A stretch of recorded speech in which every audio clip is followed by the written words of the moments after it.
No one noticed the human at first, which was how the Empire of Vale liked it.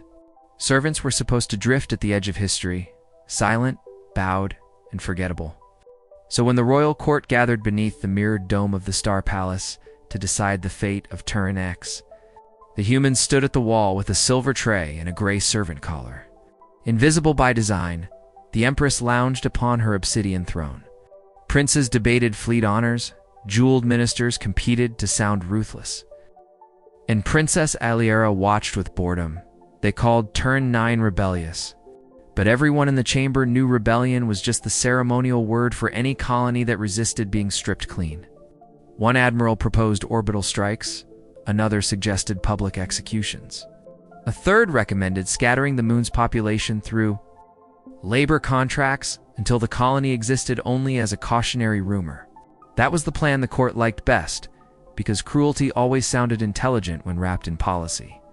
The human remained still, eyes lowered, hands steady, as if the names and casualty estimates passing over his shoulder meant nothing, and because power feels safest when it believes itself unobserved. The nobles spoke with increasing confidence, laughing at forged reports, and congratulating one another for turning theft into law. Then the princess laughed, and the room leaned toward its own mistake. Aliera noticed the human only when a noble spilled wine and cursed the servant species for being useful but empty. She studied the scar at the man's jaw and the burn marks on his hands, and asked whether humans even understood High Velen, or whether they only reacted to tone and punishment. The court chuckled.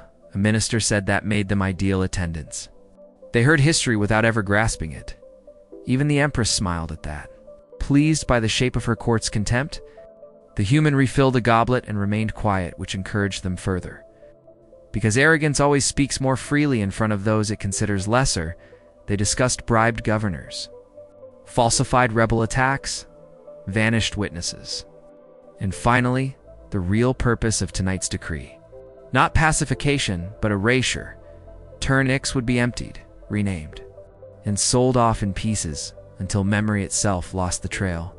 Aliera noticed the human's hand paused for the briefest moment above the tray. Just enough to prove he had understood every word, and her amusement sharpened. "Tell me, servant," she said in frontier dialect. "Did any of that sound familiar, or are those words too large for your kind?" The hall turned toward him, expecting confusion. Fear, perhaps silence, stretched into humiliation. Instead, the human set the decanter down, lifted his head, and answered in flawless High Velen. "I understood enough, Your Highness, to know that your empire still mistakes legal language for innocence. Some courts freeze when armies arrive. This one froze because a servant conjugated perfectly. The silence hit harder than artillery. One noble dropped a glass, and the Empress rose from her throne with genuine shock.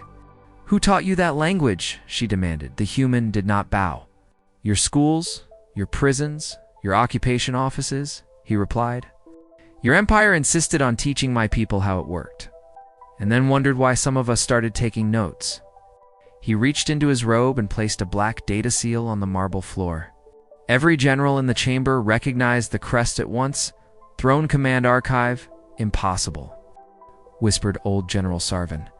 "Not impossible," the human said. "Just expensive." Then the chamber doors sealed. Hidden emitters woke in the ceiling, and above the court bloomed stolen records in white light. Fleet orders, massacre tallies, forged treaties, transport manifests, dead witnesses, missing children.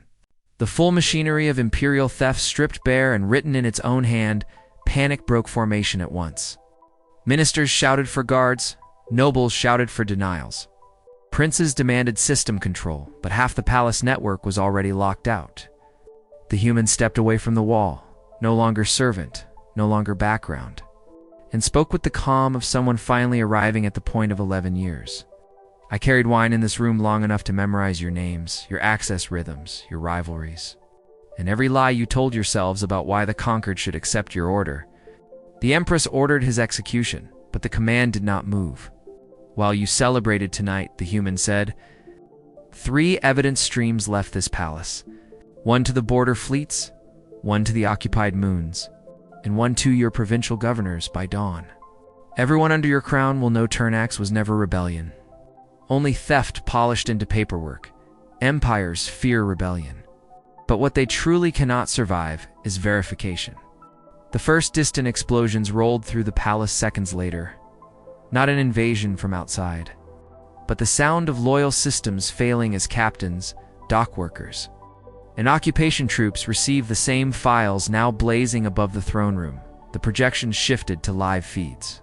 Strikes at the ports, mutinies on escort ships, whole districts filling with people who had just learned the official story was a weapon. The Empress ordered her guards forward again, but only two moved, the rest stood rigid. Because once truth becomes public, fear loses coordination. Princess Alira stared at the human as if seeing an entirely different species. "Who are you?" she asked, voice stripped of mockery at last. The man met her gaze and answered, "I am Cassian Rove of Teren IX. Son of a teacher you redistributed, brother of a medic you reassigned, servant to this court only long enough to decide where to place the knife." Another tremor rolled through the palace. Sirens changed pitch. And the generals looked more frightened than the courtiers because they understood the scale first. Armies could be fought, assassins could be hired, uprisings could be crushed. But once the invisible started speaking with documents, with names, and with perfect command of the language of power, the Empire was no longer fighting rumor, it was fighting recognition. Illyra whispered why a human would risk everything merely to speak. And Cassian answered without raising his voice. Because human history is what happens when people told to stay quiet finally decide silence is killing more than war. Outside, the capital began to turn. Inside, the royal court stood helpless beneath its own crimes. And every soul in that frozen chamber learned the same terrible lesson. Nobody had expected the human to speak, but the moment he did, the Empire discovered that a single human voice, used at the right time, could hit harder than a fleet.